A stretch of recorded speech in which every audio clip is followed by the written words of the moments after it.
What's going on, y'all? Back again with another video. It's just me, Choo Choo, today. Um, so I seen some on Twitter that caught my attention. I ain't gonna lie, not gonna lie. Woke up, I'm just scrolling through Twitter.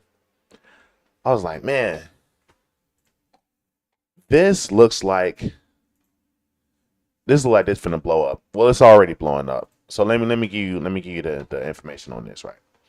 So this mugshot of this guy, Austin Bumpass, right? So he took this mugshot and he looked like he dead. You know, has got the discolored face. You know, look at the eyes and stuff. The hand under his neck holding his head up. It looked kind of crazy. So I was going through the comments and I just see everybody. Oh, Sandra Blanche, Sandra Blanche. You know, everybody's just like, well, not everybody, but most of the people are just assuming that it's similar to like the Sandra Bland situation. And if you haven't tuned into the Sandra Bland stuff, Sandra Blanche was this girl that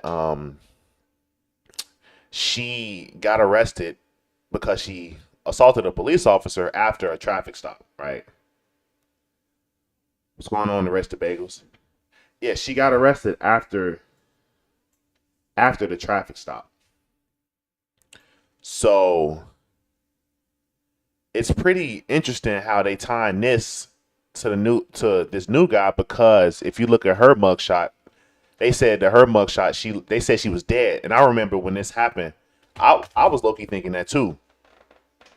I was like, dang, she do look dead. And then everybody was saying, you know, it's really only the black people. They making their speculations. They like, oh, look at the way her shirt is sitting up. It's like this.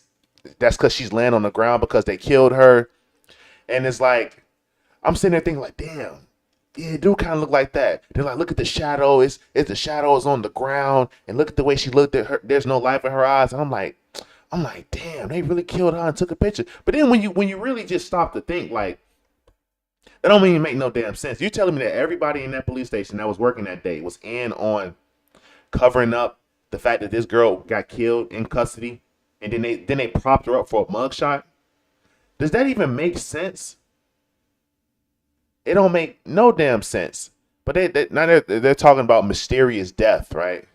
Let me watch. I haven't watched this yet, but let's watch what they said. Today, the FBI said that it will monitor the investigation into a woman's death in a Texas jail. She was arrested after a traffic stop, but a few days later, she was dead. Sherry Williams of our CBS affiliate in Houston, KHOU, is following this.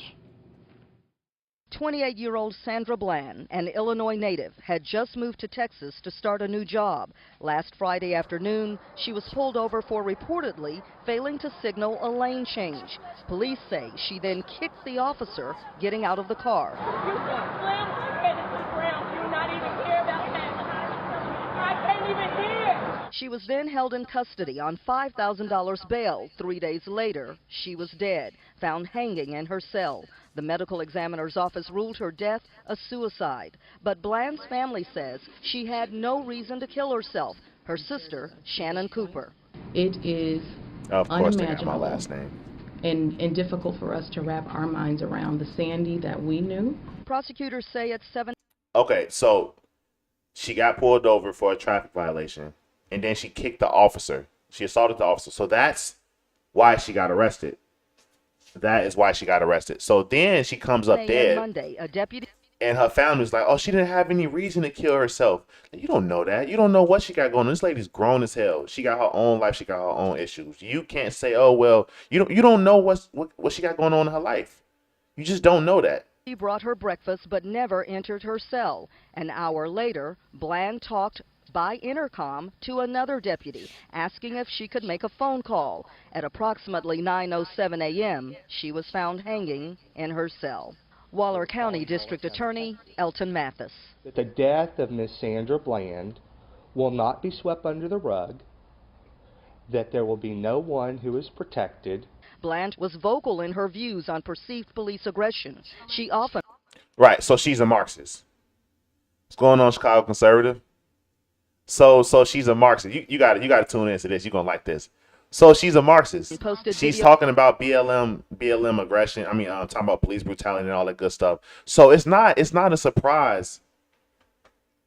It's not a surprise that when she gets pulled over by the police, she already has this twisted damn mindset that the police is out to get her. She already thinks that. Diaries on social media. You can't tell me that the law doesn't see color. But in one posting from March, she revealed she was battling her own demons. Wow. But the family said, oh, she has no reason to kill herself. Okay. I am suffering from something that some of you all may be dealing with right now. It's a little bit of depression as well as PTSD. The text. It's called liberal ideology. You're suffering from liberal ideology. That's what it is. Liberals, it's this doom mentality. Everything's doomed. Everything sucks. And nothing's gonna get better. Everything's going to hell. And you just have this very pessimistic philosophy of the world. Everything sucks, and it's a very woe is me behavior. It's very, if I'm being honest, it's antichrist. If I'm being honest, let me make this a little bigger. If I'm being honest, it's pretty antichrist because you shouldn't be walking around crying and bitching and moaning about, oh, this is happening to me. Everything is happening to me. Why is this happening to me? Oh, Lord, why is this happening to me? It's no. You're crying out to Satan. You're not crying to Jesus because Jesus bear this cross. You shouldn't. You should just take it on the chin, roll with the punches. It'll make you a better person. But the family said, clearly the family ain't been paying attention because they said she was going to reason to kill herself, but she went online. She was vocal about her having depression. It's all right, exactly. It's always someone else's fault. Exactly. Thanks for the super chat. It's always someone else's fault. Smiley face emoji. Smiley face emoji. Smiley face emoji. Smiley face emoji. It's always someone else's fault. Literally, bro. Literally. So the reason I bring this up is because there was someone else, this other guy, this guy. So you're seeing her mugshot, right? Everybody's familiar with her mugshot. So they're saying that his mugshot looks just like hers because he looks dead. I was like, oh, he's dead in police custody. It's like, why do you assume that? Why do you assume that he's dead? Maybe because he's a career criminal. According to this right here, right? According to, this is his last mugshot. This is his arrest record. Fugitive. He's a fucking fugitive. Felony. Possession, purchase, marijuana distribution. Possession of Schedule 4. Felony, trafficking drugs. Felony. So with a guy like this, you think they're holding him up because apparently this thing what these people do. Some of these people, when they get arrested, they're not compliant. They're causing chaos. So he's like, either he's on drugs. Either he's on drugs and he's like falling asleep or whatever, or he's just acting this way. It's one of the two because he's not dead. I looked up to see if he was dead, or maybe he was pronounced dead. Or if he was dead, they would have said he was dead. If he was dead, they would have said he was dead. He's not dead. They're just going, and this is the thing. They only using this picture to make it seem like it's gonna be like this. And then the crazy thing about all of this, and this is why it's so frustrating, like when you see this shit before it happens, is because give this a week and this guy doesn't pop up dead, they're gonna forget it ever happened. They're gonna forget it ever happened until something else happened. Then this is gonna come back up, and then they're gonna be like, "Oh, this always happens to us." Well, she killed herself, and this nigga's not dead. He do look dead, but he's not dead. So it's like this. It's just fueling this damn narrative that these people just going into police custody and just dying. Like they just going into police custody and dying. And if you don't believe that Sandra Bland killed herself, look at the autopsy.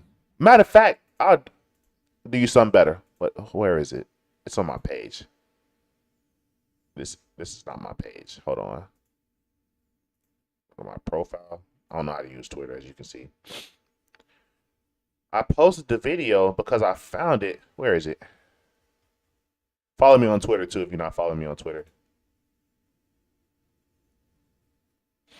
I posted the video of her taking And the several hours mugshot. later, They said we could probably do one a little later, Vashawn. They said that the police killed her in custody and then propped her up for the mugshot. But right here, you can see her walking over to take her own mugshot. So when did she die from point A to point B? When did she die? and led to her holding cell. And several hours later, the judge says she was woken up to take her mugshot. I'm just pointing out that To take her mugshot. You can see she walked over there to take the mugshot. She walked to take the mugshot. She was woken up to take her mugshot. Look at the camera, like, bruh. Let's watch it And again. led to her holding cell. And several hours later, the judge says she was woken up to take her mugshot. And they're like, oh, but she's dead. When did she die? When did she die? They didn't kill her. And then and then it's crazy. People just ignore this. They just ignore this stuff. This came out years ago, but people just ignore it. And I ain't gonna lie, when I was paying attention to this the first time, I was still black. So I was like, oh my God, they killed this girl because they murdered her and then took a picture of her. I'm like, how sadistic can these officers be? Then now I'm like, why was I thinking that? That's so stupid. That's so stupid. Like, who thinks like that? Who thinks that these police officers are so sadistic they will kill a girl in custody and then take a picture of her? Why? It's cameras all throughout the police station. If they killed her, it would be on camera. So that don't even make no sense. And then you look at the autopsy report. On the first page, manner of death, suicide, cause of death, hanging. Oh, I rest my case. She killed herself. Evidence of injury, hanging. When first viewed, a ligature furrow is around the neck. Anteriorly, it is oblique and located at the level of the superior thyroid cartilage to the right of the midline. You know, all this medical rigmarole. You know, I'm not going to read all of this, but I mean, you're free to read it. It's like it's on the internet. Evidence of hanging is previously described under evidence of injury. The cervical vertebrae, hyoid bone. I've never seen that word before. Tracheal and Laura, yeah, you know, whatever. I'm not gonna read all this because it's a lot of big words, and I am not gonna embarrass myself reading these big words. But like, she hung herself, bro. So they're trying to use her mugshot and compare it to this one. Mind you, in both of these pictures, both of these people are alive. They just look dead. She's pissed off because she was already battling depression. And then she get pulled over. That was probably her 13th reason. You can see she was crying and shit. If she's dead, how is she crying? I didn't even think about if she's dead, how is she crying? She's crying right here. How is a dead person crying? Chat busting today. How is a dead person crying? If she was dead at the time in this photo, how is she crying? And these are fresh. If she would have been dead, she would have had to been dead for a minute for them to be like, oh shit, what should we do? This would have dried up. Tears dropped within a minute. These are fresh tears. If she's dead, how is she crying? This guy, he's probably super high on drugs because, again, we looked at his record. A lot of drugs, a lot of firearms, a lot of drugs. Drug. Out of all of this, like five of them are drug related. So, I mean, he's probably just like sleeping off the drugs, or he's just causing chaos. He's they're not gonna take my picture. You gonna have to make me take a picture. I mean, like we see this is what folks do all the time. This is what they do all the time. It's not out of the ordinary, but they want to spin this narrative, and they got these people, and this is why these lies are dangerous, right?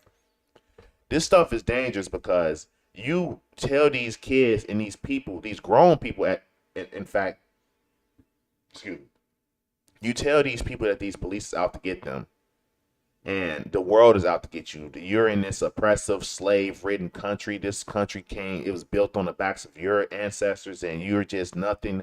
And you know, that shit's like it's grooming you to have this doom mindset. Woe is me. Everything is happening to me. So that was what was going on with Sandra Bland. She clearly was battling her own demons. She was all in her head. That liberal ideology was taking its toll on her. So literally, her getting pulled over, and then look, this is what happens. She already has this mindset that the police is out to get her. She gets stopped by the police that's out to get her. So she's already defensive. She's already like, oh, here we go. I'm ready for the BS. She kicks the officer. Now you're going to jail. But she doesn't think she's going to jail because she kicked the officer, assaulting the officer. She thinks she's going to jail because the police are racist and she got pulled over. And they saw she was black while driving. That shit doesn't make any sense. So she goes to jail and she's like, what am I should just kill myself.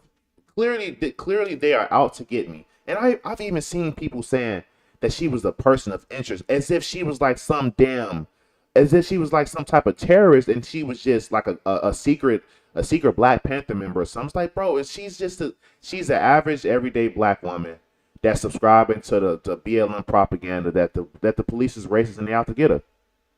And she was already battling her own demons. So the police actually getting her, it's like, oh, what? Guess I'll die.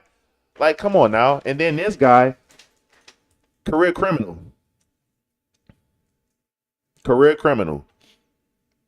off the drugs. But they're comparing these two for whatever reason.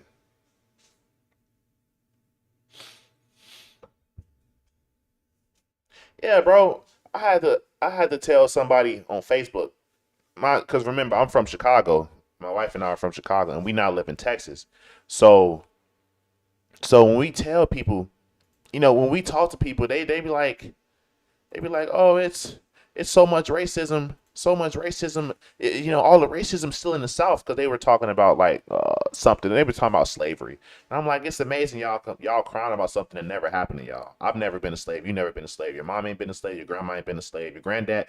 You don't know anybody that's been a slave. So why are you worried about something that didn't happen to you? I'm not worried about nothing that doesn't happen to me personally. Even if it happened today. If it happened today, I wouldn't even be worried about it, because it didn't happen to me. If it didn't happen to me, my wife or my dog or my cat or my immediate family, I'm not really worried about it. So the fact that these people are worried about something that happened 150, 200 years ago is kind of crazy. I don't understand it. So I was telling this guy, I'm like, why y'all worried about it? They're like, oh, it's because racism's still here. You know, we live in the North, so it's not a lot of racism up in the North. But down South, it's a whole lot of racism. This is coming from a nigga that lives in Chicago. I'm like, bro, you first off, you sound like you've never been down South. See, this is why these lies are bad, because you coming from the North, going to the South, you automatically think, oh, I'm getting ready for racism. I'm getting ready. So now you're looking under a rock for racism. You waiting on somebody to try you. You let a white person use a Southern accent and talk to you. Let a white person say boy, because they say boy a lot down here. That don't mean it's racist. They just say boy. They say coon. They don't even mean coon as in black coon. They say coon as in like a poor person, or like a raggedy person. That's a coon. Like a raccoon, that's how they use it. Like a dumpster diver. Look at this coon ass motherfucker. That's how they use it. They don't use coon for black people. But you, in your propaganda brain from the North, you don't even understand that. You don't even understand the nuance of these words you're using. You just saying shit that people told you. So he's trying to tell me that it's racism in the South, and me living in the South am telling him, nah, it's way more racist up North. I've actually got called a nigger in Chicago. Hard R. In Chicago. Not that I'm crying about it. We laughed and threw the girl out. I'm like, what, am I supposed to start crying? But my cousin got called a nigga, and he assaulted somebody. I saw him assault somebody because they called him a nigga. We already was throwing the dude out the venue. We was throwing him out because I was security downtown Chicago. We already threw him out. He called him a nigger. What? Okay, he's gone. Why assault him? Why did you assault him? Why did you he shoved the hell out this dude. He could have fell and bust his head on the concrete. And then my cousin would have been in jail. He would have said it's because of racism. Like, this is how these people think. This is how they think. You think that, oh, you experience racism. Oh, that's grounds to I can damn near kill somebody if they call me a nigga. They really think this. And then when you get arrested for some shit that you absolutely did, now it's racism. That don't even make no sense, bro. It don't make no sense. And this is why we got black fatigue. This is why black fatigue is a thing, because people are sick of the lies. People are sick of this victim mentality, this woe is me shit. If you was walking around, look, if you was in your own head saying, woe is me, everything's bad happening to me, and you was in your box and you was going about your day, no one would care. Most people are walking around like that. But the fact that y'all are so loud, y'all protesting, disrupting the lives of everybody else, you got to make everybody else feel what you feel. That's why people have an issue. They're like, bro, what the hell is this? Why are you protesting? I'm trying to get home from work. I just worked a 12-hour shift, and you protesting on my way home. Don't nobody want to see this shit, bro. We don't care. We don't care. Kill yourself. Kill yourself. And then the thing is, when you kill yourself, they make you a fucking martyr. When you kill yourself, now you're a celebrity. It's like, bro, even in death, we can't get enough of these niggas. I don't wish death on anybody. But if it's so bad in life and you thinking about killing yourself, you should kill yourself. I didn't make you kill yourself. If you think it's that bad, and there's nothing I can say that's gonna change your mind. The South is way more friendlier. It's way friendlier. I'm not an advocate. I'm not saying that you should kill yourself, but if you're gonna kill yourself, I mean, fucking do it. You shouldn't kill yourself, but if you're gonna do it, don't make it a big deal, because all you're going to do is just traumatize the people around you. Suicide is low key. I mean, it's your thing. It's you. That is like the most personal thing you could do. You decide to take your life into your own hands and end your life. I mean, it's unfortunate, but I mean, what that got to do with me? What does that have to do with me and the rest of the world? Why should we care? It's unfortunate, but why should we care? And then we wouldn't care if you didn't become a damn martyr.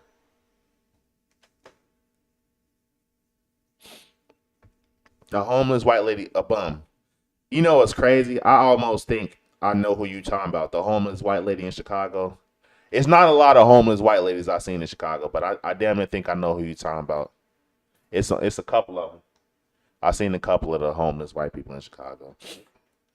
But yeah, bro, this is the narrative. This is the narrative. It's just police brutality, woe is me, black people victim. It's the same thing over and over. And then when the truth comes out, this is why they do this like with the Carmelo Anthony stuff. They give you this half-ass story and let your imagination run wild. They give you this half-ass story and just let you make up the rest. And then every single time the black people, racism, just like that. Racism. Black person's the victim. Even though Carmelo stabbed that kid in the chest, he's the victim. Amazing. Even though they have alleged video footage, it's not coming out. Not no time soon. We was just watching a George Floyd documentary yesterday, and it was showing how these people like held the evidence. You know, I think I'm going to actually put that on, because this is actually one of the best documentaries I've ever seen. I just want to show you guys, and this is called The Fall of Minneapolis.